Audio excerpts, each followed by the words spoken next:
Shalom, bien-aimé du Seigneur. Que cette nouvelle semaine qui commence pour toi, c'est une semaine de grâce, de faveur, d'élévation, de protection divine et de prospérité dans le nom de Jésus. Ce matin, le Seigneur m'a mis à cœur une parole pour toi. Il dit dans le livre de Matthieu 6, à partir du verset 6, « Mais quand tu pries, entre dans ta chambre, ferme ta porte, prie le Père qui est dans le lieu secret. Et celui qui est dans le lieu secret, le Père, lorsqu'il te verra, il t'exaucera, il te récompensera. » Gloire à Dieu. Merci Seigneur, parce que ce matin, tu veux exaucer ton enfant et tu veux lui donner encore le secret de l'exaucement. Le Seigneur dit d'entrer dans ta chambre. Ta chambre, c'est quoi? Ça ne veut pas dire que si tu n'es pas à la maison, tu ne dois pas prier. Ça ne veut pas dire que si tu n'es pas dans ta chambre, tu ne peux pas prier. C'est une autre manière de te dire que ta chambre, l'intimité avec ton Dieu, l'intimité qui est ton être intérieur qui est la demeure de Dieu, qui est la chambre de Dieu, qui est le Seigneur en qui tu crois et qui te confie. Le Seigneur n'est pas dans les maisons, le Seigneur n'est pas dans les bâtiments, le Seigneur est en toi, dans ton intimité.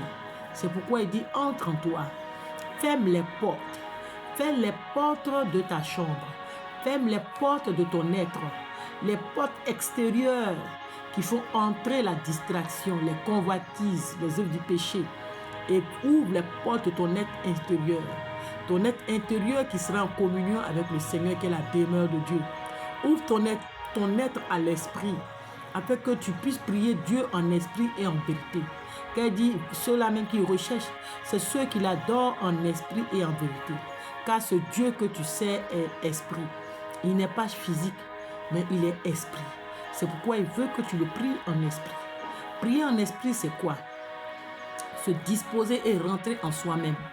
Rentrer en soi-même et invoquer ce Dieu. Bien aimé, quand il dit de rentrer en soi-même, ça ne veut pas dire que non, il faudrait seulement, gloire à Dieu, être dans une position où tu ne parles pas. Bien aimé, sache que tu dois parler. Tu dois prier. La prière, c'est parler à Dieu. C'est lui dire ce que nous pensons, dire ce que nous vivons, dire ce que nous avons comme projet et objectif. Et aussi, entendre Dieu nous parler.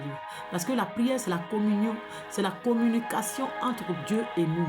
Ton Dieu parle à ton Dieu et Dieu te répond. Amen. Dieu te parle et tu l'écoutes. C'est aussi ça la prière. Et c'est pourquoi il dit entre en intimité avec lui. Entre en intimité avec ton Dieu. Ne te laisse pas distraire par les œuvres du diable. Ne te laisse pas distraire par les œuvres du monde. Ne regarde pas à ce que tu vois, mais regarde à celui que tu ne vois pas. Celui que tu ne vois pas dans le lieu secret, il est celui-là même qui t'exaucera. Amen. Il dit, nous prions. Au livre de Jacques 4, nous prions et nous ne recevons pas. Pourquoi? Parce que nous suivons nous-mêmes nos propres passions. Quand tu pries, recherche la volonté de Dieu. Recherche à ce que Dieu ait son intérêt dans ta prière. Quand tu lui demandes l'argent, est-ce que le Seigneur a intérêt dans cet argent? Quand tu lui demandes une maison, est-ce que Dieu a intérêt dans cette maison? Il veut tout ce que tu dois avoir, doit savoir être pour la gloire de Dieu. Amen. Donc si tu as seulement et tu pries pour le mariage, seulement que le mariage soit pour la gloire de Dieu. C'est que ce mariage va te permettre de servir le Seigneur, de glorifier Dieu. Si tu pries pour les finances, il faudrait que ces finances servent au Seigneur, à la gloire de Dieu. Il n'est pas que ce soit pour quelque chose, pour aller être dans la distraction des réseaux du ténèbre.